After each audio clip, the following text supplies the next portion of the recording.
오늘 우리는 시편 126편의 말씀을 통해 바벨론의 포로로 붙잡혀 갔었던 이스라엘 백성들, 유다 나라의 백성들이 회복되어 예루살렘으로 돌아오는 그 기쁘고 즐거운 부흥에 대하여 함께 생각을 하겠습니다.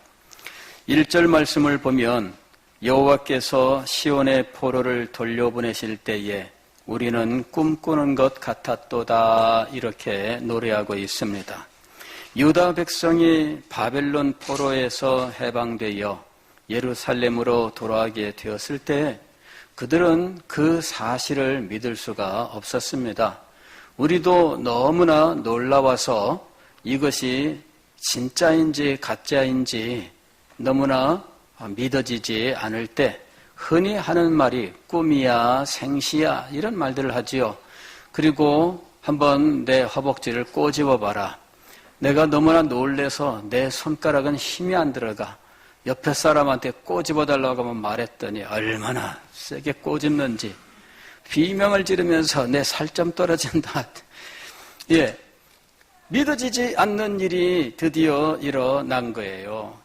유다 백성들이 포로로 붙잡혀 갈 때 얼마나 눈물을 흘리며 고통스럽게 신음하면서 끌려갔는지, 그들의 울부짖음이 산천초목을 떨게 했던 거 아니겠습니까?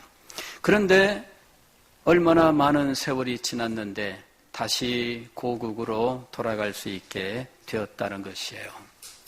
마치 우리가 1945년 8월 15일 일제 36년의 식민 통치로부터 해방되었을 때와 같았을 것으로 생각을 합니다. 일본의 왕 히로히토가 연합군에게, 미국에게 무조건 항복을 선언하고 당일 정오에 라디오 방송을 하였는데 사람들은 믿어지지가 않았죠. 그 방송을 들은 사람도 숫자가 적고 또 그 왕의 항복 성명이 일반적인 일본어가 아니라 그럽니다. 왕실에서만 쓰는 일본어가 또 따로 있대요. 그래서 그 일본어로 항복을 선언하니 웬만한 사람들은 알아듣지 못하지요. 다들 꿈이냐 생시냐, 그래서 조용히 숨죽이고 있는 상황이에요. 드라마를 보게 되면은 그냥 사람들이 집에서 태극기를 들고 막 거리로 뛰어나와서 만세 만세 대한독립 만세 하면서 막 이제 그러는 장면 나오는데 다 소설입니다. 드라마입니다. 그런 일은 없었어요. 나중에 소규모로 그런 일은 있었지만 전국적으로 그런 일은 일어날 일은 없었죠. 아예 없던 일입니다. 그럴 수밖에 없는 거죠. 아니, 일본 군대, 일본 순사는 여전히 있었어요. 언제까지? 미군이 들어와서 일본 군대로부터 이제 모든 무기를 다 무장 해제시키고 미군이 그 자리를 대체하기까지는 일본 군대는 그대로 있었어요. 다만 옛날같이 기세 등등하지는 못했겠지요. 그러나 일본 군대 여전히 있고 산발적으로 만세운동하는 사람들도 있기는 했지만 전국이 그렇게 다 들썩거릴 정도의 만세운동은 전혀 없었다 하는 거지요. 그럴 수밖에 없어요. 전국적으로 이 사실이 일제히 전파가 되고 전국적으로 모든 사람들이 약속을 하고 그 시간에 다 뛰어나올 수가 없었거든요. 그렇게 하려고 하면은 많은 준비가 필요해요.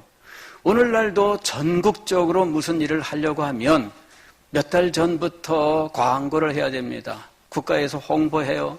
이번에 긴급재난지원금 며칠 날부터 신청하는데 방법은 이렇습니다. 몇 차째 월요일 날 누구, 화요일은 누구, 수요일은 누구 해가지고 미리 광고하고 그래도 나중에 보면은 그걸 모르는 분들이 있어요.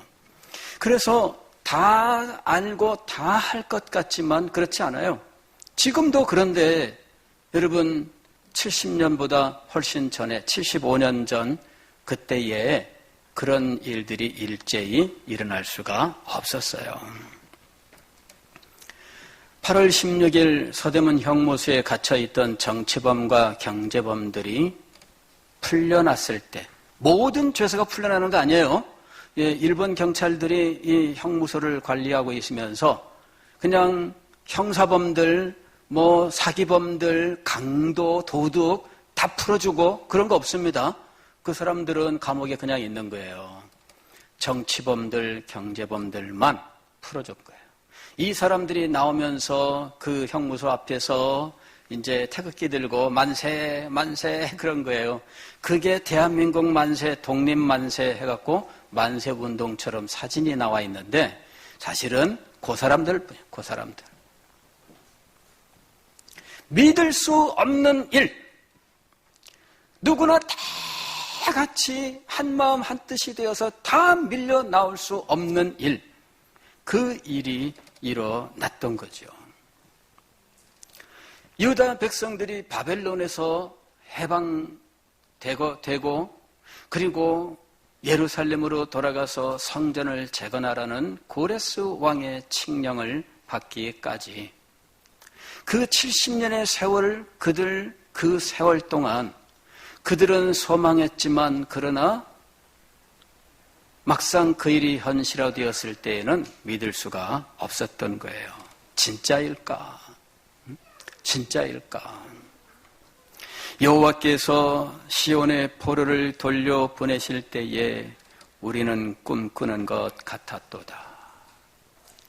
마침내 세스바살의 지도로 유다 백성들이 한 자리에 모이게 되었고 드디어 예루살렘을 향하여 출발하게 되었는데 바벨론 전도에서 49,897명의 유다인들이 모였습니다. 거의 5만 명 가까운, 그죠? 5만 명에서 불과 한 103명이 빠지는, 이제 이 정도, 그 5만 명 정도 되는 숫자가 모인 거예요. 그리고는 드디어 예루살렘을 향하여 출발했습니다. 그 전까지는 긴가 민가 했어요. 이게 진짜일까? 모여서도 진짜일까? 그런데 마침내 예루살렘을 향해서 5만 명의 사람들이 때를 지어서 척하니 가게 된 거예요. 5만 명이 여러분 열을 지어서 가면 굉장한 겁니다. 여러분 여기 그 광안대교 마라톤 하잖아요. 그럴 때 몇 명이나 모일 것 같아요? 광안대교 그 한 8km 됩니까? 그 다리 사람들이 가득 채웠을 때 몇 명이나 될 것 같아요? 예, 5만 명이 자기 짐 같은 거 다 싸들고 가게 되면 엄청난 길이에요. 마침내 그들이 예루살렘을 향해 출발하게 되었습니다. 126편 2절 말씀은 그때 그들의 모습입니다. 그때에 우리 입에는 웃음이 가득하고 우리 혀에는 찬양이 찼었도다. 그제서야 웃는 거예요. 그제서야 제잘제잘 떠들면서 앞에 무슨 일이 기다리고 있을지, 예루살렘은 어떨지 그들은 기대 속에서 즐겁게 길을 가게 되었습니다.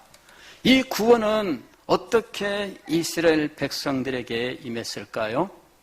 하나님의 크신 역사로 하나님께서 그들에게 이 놀라운 구원을 베풀어 주셨던 거예요. 지금 시편 126편에는 이 일에 대한 외부의 평가와 내부의 평가가 이렇게 나와 있습니다. 2절 하반절을 보면 그때의 문나라 가운데에서 말하기를 여호와께서 그들을 위하여 큰 일을 행하셨다 하였도다. 하나님께서 이스라엘 백성들에게 큰 일을 행하셨노라고 각 나라 백성들이 인정을 하고 있습니다. 하나님이 하신 일이다. 3절 말씀을 보면 이스라엘 백성들도 역시 그렇게 평가를 해요. 여호와께서 우리를 위하여 큰 일을 행하셨으니 우리는 기쁘도다. 한 나라가 다시 회복되는 것, 나라가 개국을 해서 발전하다가 멸망하고 다시 나라가 회복되는 이 모든 일들은 하나님께서 행하신 일이었습니다. 나라와 민족들이 일어나고 망하고 또다시 일어나고 망하고 역사 속에서 반복되지만 이 모든 일들은 하나님께서 친히 주장하시는 일이었습니다. 이스라엘 백성들이 예루살렘으로 가서 성전을 새롭게 수축하는 이 일도 페르시아의 왕 고레스가 칙령을 내려 이루어진 일이었습니다. 하나님께서 고레스의 마음을 움직이신 거예요. 고레스가 이스라엘 백성들을 예루살렘으로 보내어 성전을 건축하게 하고자 하는 정책을 시행하게 된 것은 하나님께서 그에게 역사하셨던 일이었습니다. 그러나 유다 백성들은 가만히 있었을까 하는 것이죠. 하나님께서 이 놀라운 일을 행하신 것 맞습니다. 그러나 이스라엘 백성들은, 유다 자손들은 가만히 있었을까요? 그렇지 않습니다. 유다 자손들은 하나님께서 주관하신다는 사실을 믿음으로 하나님께 소망을 두고 하나님께 기도하며 하나님의 큰 일을 간절히 소망하면서 살아왔었던 겁니다. 여러분, 하나님께서 행하신다고 하여 가만히 있는 것이 옳은 일이 아닙니다. 하나님께서 행하시는 것을 믿습니다. 그러나 하나님께 소망을 두고 간구하며 하나님께서 그 구원을 베푸실 때 그 일을 우리의 것으로 만들기 위하여 우리는 준비해야 하는 것입니다. 예루살렘이 함락되고 수없이 많은 예루살렘 백성들이 학살을 당한 비극의 현장에서 예레미야 선지자는 얼마나 가슴이 아팠는지 모릅니다. 그는 슬피 울며 통곡을 하였는데, 그러나 하나님께 소망을 두고 그 믿음을 버리지 않았습니다. 주의 인자는 끝이 없고 주의 자비는 무궁하며 아침마다 새롭고 늘 새로우니 주의 성실이 금이라 성실하신 주님.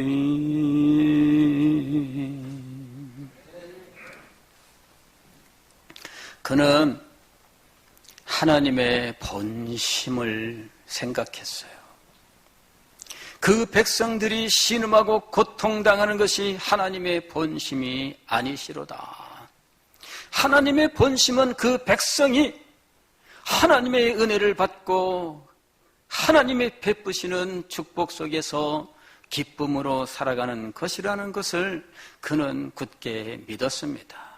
그리고 그 백성을 자기의 백성으로 삼으신 그 하나님께서 결코 그 마음을 버리지 않으셨다는 사실을 그는 굳게 믿었던 겁니다. 주의 인자는 끝이 없고 무궁한 하나님의 사랑을 그는 믿고 노래를 했습니다. 그리고 포로로 붙잡혀가는 이스라엘 백성들을 향해서 너희는 그 땅에 정착을 하라 하고 말씀을 선포한 거예요. 하나님께서 되돌리실 것이니 그 땅에서 정착을 하고 하나님이 부르실 때까지 기다려라. 과연 그 땅에 포로로 붙잡혀간 이스라엘 백성들은 그곳에서 정착의 삶을 살았습니다. 그리고 그곳에서 하나님을 섬기는 믿음의 삶을 포기하지 아니하고 그들은 더욱더 순결하게 더욱더 아름답게 믿음의 삶을 살기 시작을 했습니다. 최초로 포로로 붙잡혀간 제1차 포로들 가운데에 다니엘과 세 친구의 이야기는 우리가 잘 알고 있습니다.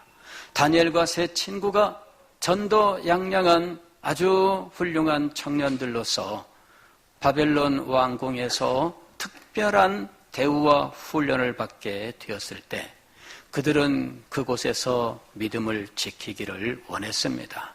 왕의 진미로 자기를 더럽히지 않기를 소원했고 그 소원대로 그들은 채소를 먹으면서 힘쓰다가 이 사람들 가운데 가장 지혜로운 자로 인정을 받게 되었습니다. 그리고 그 뒤에 느부갓네살 왕에게 발탁되어 높은 지위에까지 올라가게 되었습니다. 포로로 붙잡혀온 백성이 그 땅에서 왕 바로 밑에 있는 최고의 지위까지 올라갔고 다니엘은 그가 연로한 그 때까지 그 바벨론 땅에서 최고 지도자들 중에 한 사람으로 봉사할 수 있었던 것입니다. 이스라엘 백성들은 그 땅에서 믿음으로 사는 일을 시작을 한 거예요. 절망했고 소망이 없었다면 아마도 막 살았을 겁니다. 내가 이제 믿음을 가지고 사는 것이 무슨 소용이 있으랴. 믿음을 저버리기가 쉬웠어요. 그러나 그들은 그 땅에 끌려가서 더욱더 정신을 바짝 차리게 되었습니다. 다니엘은 왕 이외의 그 누구에게도 기도하지 말라는 왕의 칙령이 내렸을 때에 원수들이 자기를 해치려고 한다는 사실을 분명히 알면서도 원수들의 눈에 환히 보이는 그 자리에서 하나님 앞에 기도하였습니다. 그리고는 붙잡혀 가서 사자굴 속에 던져지게 되었습니다. 그러나 그는 두려워하지 않았습니다. 내 하나님께서 나를 구원하실 것이다. 그러나 그리하지 아니하실지라도 나는 하나님을 섬기겠노라. 그리하지 아니하실지라도 즉 지금 당장 하나님의 역사가 내 눈앞에 보이지 않는다 할지라도 나는 하나님께 대하여 믿음을 굳게 지키겠노라. 이 믿음을 가지고 그는 이방 땅에서 우상의 세력들과 영적 싸움을 싸웠던 거예요. 다니엘의 세 친구 그들 또한 믿음을 지키다가 풀무불 속에 던져지게 되었습니다. 그러나 놀라운 것은 세 친구 이외에 또 어떤 분이 있어서 불 속에서 그들을 구원하여 내셨습니다. 믿음으로 살았던 하나님의 백성들의 모습을 우리는 그 바벨론 땅에서 얼마든지 목격할 수 있었던 것입니다. 에스겔 선지자는 그 땅에서 얼마나 고국 예루살렘의 모습을 늘 관심을 갖고 살피면서 기도의 삶을 살았는지 모릅니다. 하나님께서는 예루살렘이 함락될 때 에스겔 선지자에게 그 광경을 미리 보여주셔요. 천사를 통해 엘리야를 환상 중에 예루살렘으로 인도해 가셨는데 그때 예루살렘에서 하나님의 영광이 동쪽 문을 통하여 나오는 광경을 목격하게 되는 거예요. 도대체 이것이 무슨 일일까? 하나님의 영광이 성전을 떠나다니 도대체 이게 무슨 일일까 궁금해하던 차에 예루살렘에 갔던 동생이 와서 소식을 전하는데 예루살렘이 회파되었다 하는지라. 에스겔 선지자는 늘 예루살렘의 형편을 관심 있게 살피고 있었어요. 그곳에서 오는 소식에 늘 귀를 기울이고 있었습니다. 바벨론에 흩어져 살고 있는 이스라엘 백성들은 결코 고국의 현실에 귀 닫고 살지 않았던 거예요. 그들은 귀를 기울이고 있었고 그 땅의 백성들이 어떻게 살고 있는지에 대하여 관심을 가지고 있었습니까? 그 땅의 형편이 어떤지에 대하여 늘 마음을 쓰고 있었던 거예요.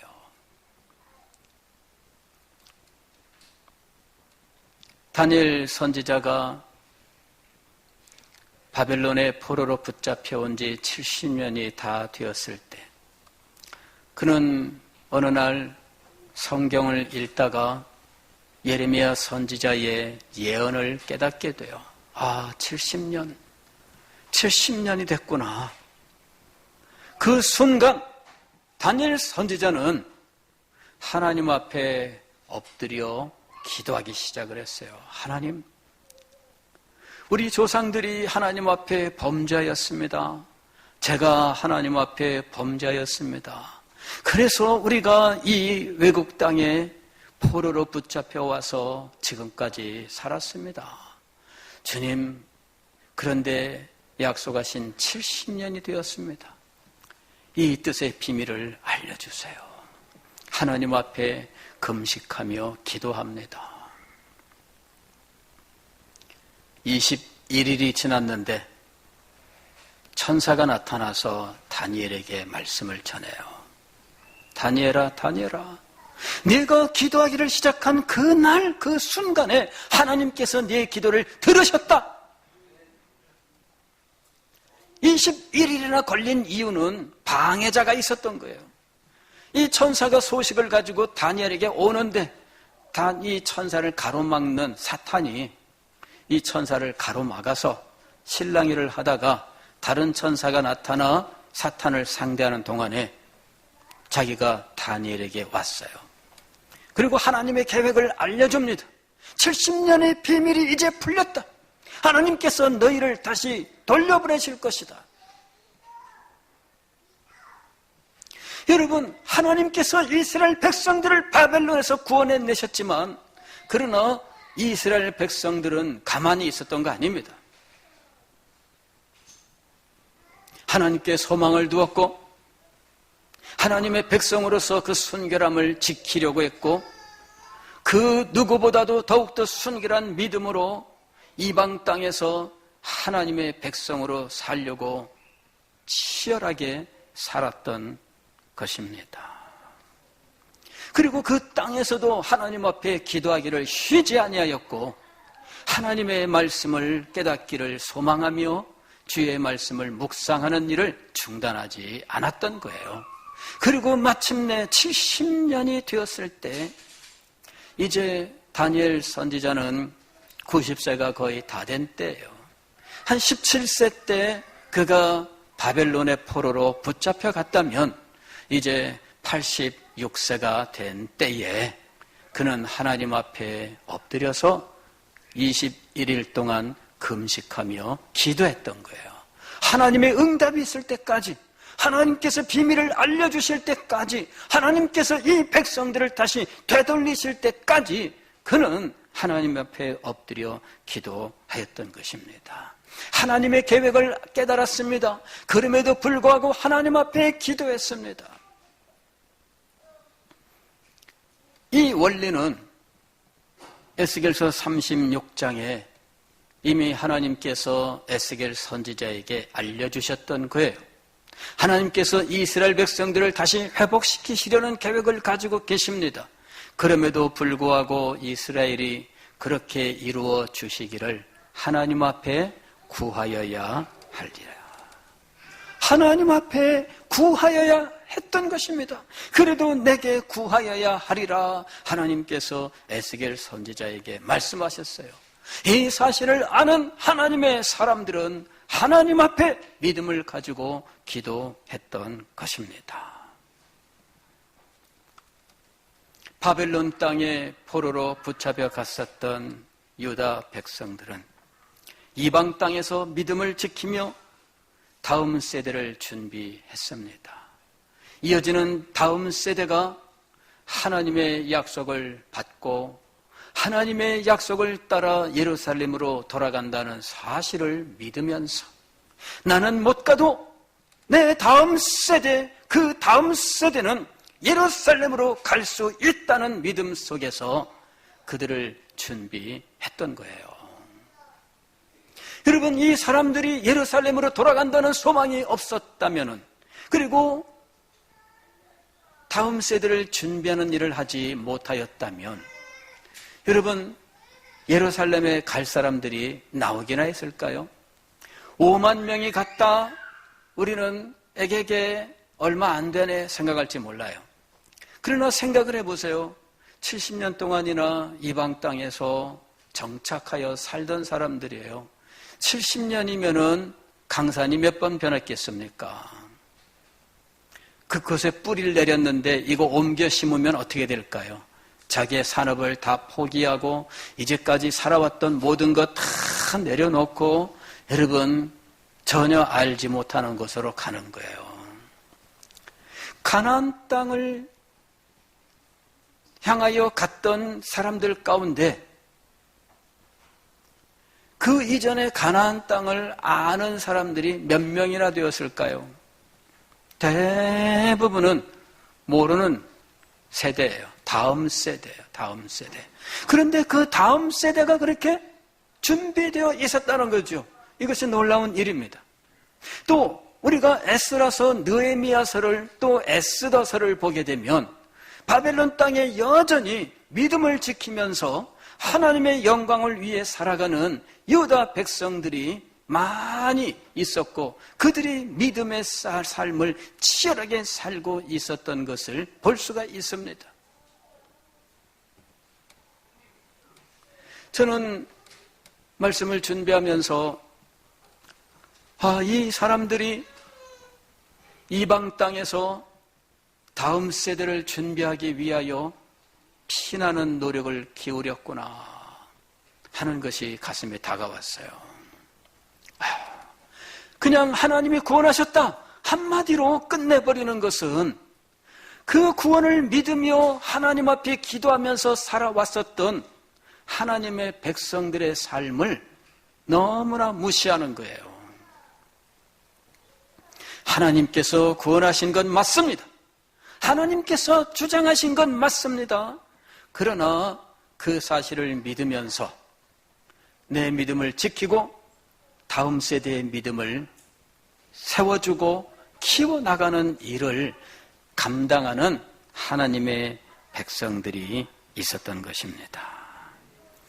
그래서 고레스 왕의 칙령이 있었을 때 5만 명의 사람이 자기의 모든 삶을 버리고 예루살렘을 가서 성전을 건축하려고 달려왔었던 거예요. 예수님께서 십자가에 달리시기 위하여 십자가를 지고 골고다 언덕을 오르셨을 때 예수님을 따르는 사람들 가운데 슬피 우는 여인들이 있었습니다. 우리 주님께서 이 여인들을 향하여 나를 위하여 울지 말고 너희와 너희 자녀를 위하여 울라 하고 말씀을 하셨습니다. 이때 이 울라 하는 이 말씀은 그냥 울기만 하라는 말씀이었을까요? 그냥 울기만 해라 그런 말씀이 아니었겠죠. 오늘 우리가 시편 126편에서 예수님께서 하셨던 말씀의 의미가 무엇인지를 발견하게 되는 거예요.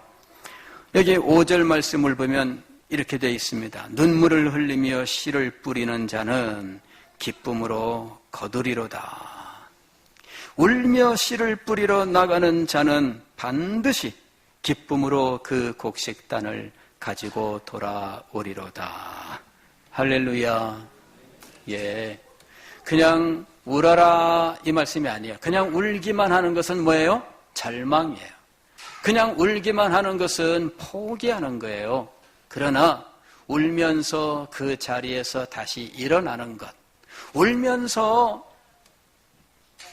씨를 뿌리기 위하여 도구들을 들고 나가는 것, 울면서 밭을 갈고 울면서 씨를 뿌리는 일을 감당하는 것, 이거는 믿음의 행위인 것입니다.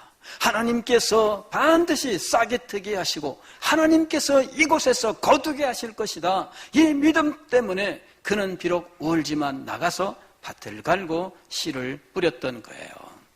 이스라엘 백성들이 포로 생활을 끝내고 예루살렘으로 가기까지는 울며 씨를 뿌리는 일이 있었다 하는 것을 알려주고 있는 것입니다. 여호와께서 시온의 포로를 돌려보내실 때에 그 이전에 이 사람들은 포로 생활을 하는 동안 무엇을 했다는 증언입니까? 울면서 씨를 뿌렸다는 이야기예요. 그래서 하나님께서 거두게 하신 거예요. 씨를 뿌린 자는 바울입니다. 물을 준 자는 아볼로입니다. 그러나 자라게 하시는 이는 하나님이셔요.